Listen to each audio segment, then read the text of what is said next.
Let's set a value x such that x satisfies x to the 4 plus x to the 3 plus x squared plus x plus 1 is equal to 0. So we have to find the value of 5x plus x squared times 5x squared plus x to the power of 4 times 5x to the power of 3 plus x to the power of 6 times 5x to the power of 4 plus x to the power of 8. So first I want to look at what we have to compute. So what we're actually looking to compute here is x squared plus 5x times x to the 4 plus 5x squared times x to the 6 plus 5x cubed times x to the 8 plus 5x to the power of 4. Now we can factor out x to the 1, x to the 2, x to the 3, and x to the 4 out of all 4 of these. So then we get x to the 10 times x plus 5 times x squared plus 5 times x cubed plus 5 times x to the power of 4 plus 5. And now this doesn't look very factorable, so this is a good place to stop for now. Now let's look at this equation over here. Let's consider x to the 4 plus x to the 3 plus x to the 2 plus x plus 1 is equal to 0. So now remember that x to the n minus 1 is always factorable for any integer n. Or more importantly, x to the n minus 1 is always divisible by x minus 1. So for example, if we have x to the 5 minus 1, this can factor as x minus 1 times x to the 4 plus x to the 3 plus x squared plus x plus 1. Now we're beginning to see some similarities between this and this. And so we can multiply both sides of the equation by x minus 1. So then we get x to the 5 minus 1 is equal to 0, and x to the 5 is equal to 1. Since x to the 5 is equal to 1, you might be wondering if we can just turn this to x is equal to 1. And the answer is no, we cannot, because there are 5 solutions to this problem, one of them being 1, and 4 of them being complex numbers. This is also known as the roots of unity. And so it will not suffice to substitute x is equal to 1 into this equation. Additionally, it's also pretty clear to tell that x is equal to 1 is not a solution to this equation, and so we cannot set x to be equal to 1.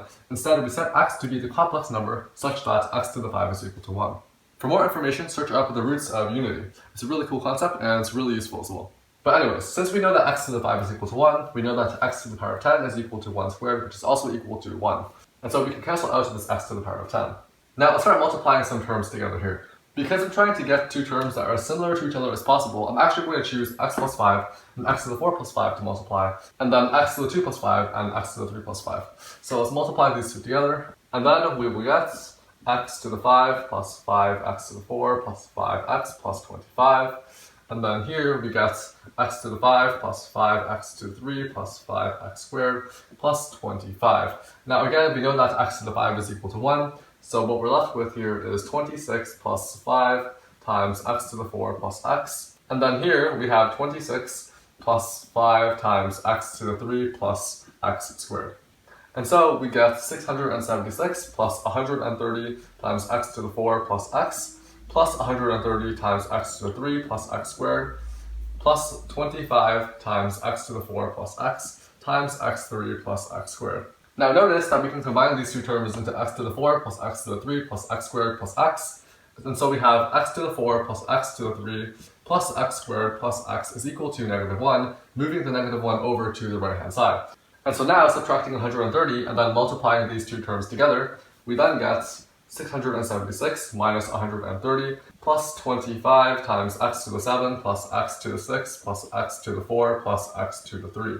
Now finally, we know that x to the 7 over x to the 5 is equal to x squared, or x to the 7 over 1, which is just x to the 7, is equal to x squared. And so we can turn the x to the 7 into x squared and x to the 6 into x. And so we have 676 minus 130 plus 25 times x plus x squared plus x cubed plus x to the power of 4, which is just negative 1. And so finally, we get 676 minus 130 minus 25. And so subtracting 130 and 25 from 676 will finally give us 521, which is our final answer. And we are done. Alright, thanks for watching. Hopefully you enjoyed, and hopefully I'll see you next time.